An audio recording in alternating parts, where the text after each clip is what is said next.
Welcome back to আমিজা and আলিফাস আমোস চ্যানেল। আশা করি আপনারা সবাই ভালো আছেন।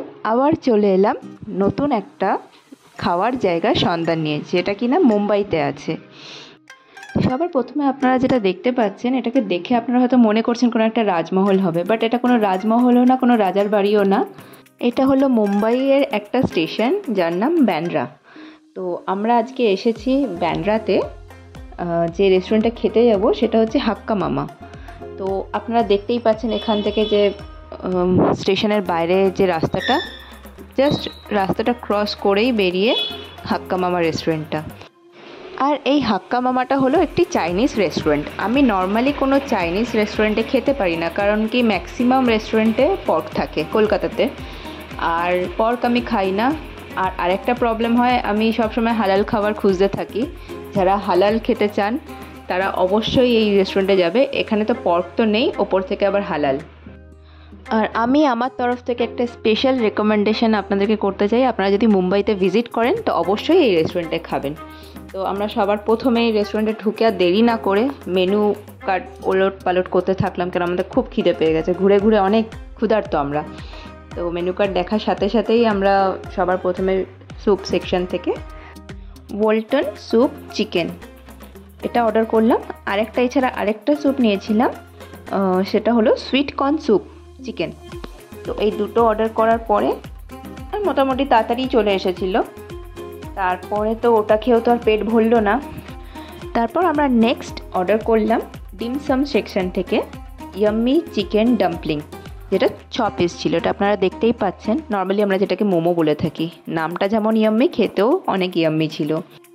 তারপরে মেন কোর্সে কয়েকটা আইটেম অর্ডার করেছিলাম, তো ওগুলো আস্তে আস্তে একটু টাইম লেগে গেছিলো। যতক্ষণে মেন কোর্স আইটেমগুলো আসছিল ততক্ষণে আপনাদেরকে আমি অ্যাম্বিয়েন্সটা শেয়ার করছি। দেখুন খুব সুন্দর একটা অ্যাম্বিয়েন্স। আপনাদের সাথে মেনু কার্ডটাও শেয়ার করেছি, আপনারা চাইলে ভিডিওটা পজ করে মেনু কার্ডটা দেখতে পারেন। আর যেহেতু আমি প্রথমেই বলেছি এখানে পর্ক ছিল না, এখানে সব খাবারগুলো হালাল। আর এখানে ছিল মাটনও ইভেন ছিল না, এখানে ল্যাম্ব, চিকেন আর শ্রিম্প, এই 3টে আইটেমই ছিল ননভেজের মধ্যে। আর এই যে কথা বলতে বলতে মেন কোর্স ঠিক বলবো না, এটা অ্যাপাটাইজার সেকশন থেকে নেওয়া হয়েছিল। এটা হলো মঙ্গোলিয়ান চিকেন। তো এটাও চলে এলো, এটাও খেতে খুব টেস্টি ছিল।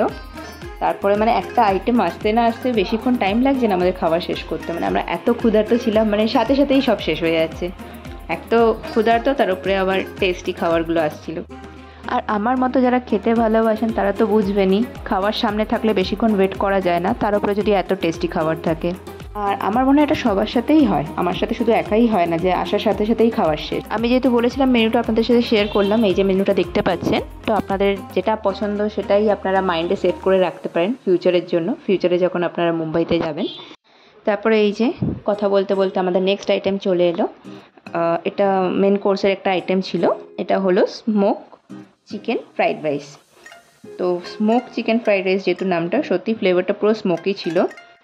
তারপরে নেক্সট আইটেম আমাদের যেটা এলো সেটাও মেন কোর্সের মধ্যে পড়ছে। এটা হচ্ছে এগ হাকি সোয়া নুডলস। চাইনিজ তো নামগুলোও চাইনিজের মতোই, আমার মানে উচ্চারণ করতেও কতটা প্রবলেম হচ্ছে। Egg হাকি Soba noodles. তো এটাও খুবই টেস্টি ছিল খেতে। মানে এখানে এমন একটা আইটেম পাইনি যেটা আমাদের খারাপ লেগেছে। সব কটা আইটেম টেস্টফুল ছিল। তো তারপরে আমরা এগুলো শেষ করতে করতে আবার ওদের যে লাস্ট অ্যাপাটাইজারের মধ্যে আরেকটা অর্ডার করেছিলাম, যেটা হুনান সিজমি চিকেন ছিল, সেটাও এসে গেছিলো। আর আমাদের খাবারও প্রায় শেষের দিকে।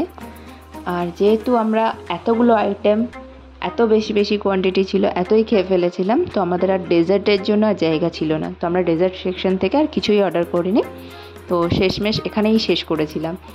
আর তারপরে আমাদের বিলটাও এসে গেছিলো। তো আমরা এতজন খেয়েছিলাম, আমরা ভেবেছিলাম অনেক বেশি বিল আসবে, তো তেমন কিছু আসেনি, রিজনেবল প্রাইসগুলো। তো আপনাদের সাথে বিলটাও শেয়ার করছি। দেখুন আমাদের বিল এসেছিলো 1848, সব কিছু মিলিয়ে ইনক্লুডিং জিএসটি যা যা আছে আপনারা দেখতেই পাচ্ছেন। আর এবারে এখান থেকে আমাদের চলে যাওয়ার পালা। আর আমরা যেটা সবসময় বলে থাকি, মানে আমি যেটা সবসময় বলে থাকি, যদি আপনাদের এই ব্লগটা ভালো লেগে থাকে তাহলে লাইক, কমেন্ট, শেয়ার আর সাবস্ক্রাইব করতে ভুলবেন না। পুরো ব্লগটা দেখার জন্য থ্যাংক ইউ। আবার দেখা হবে অন্য কোনো একটা ব্লগে।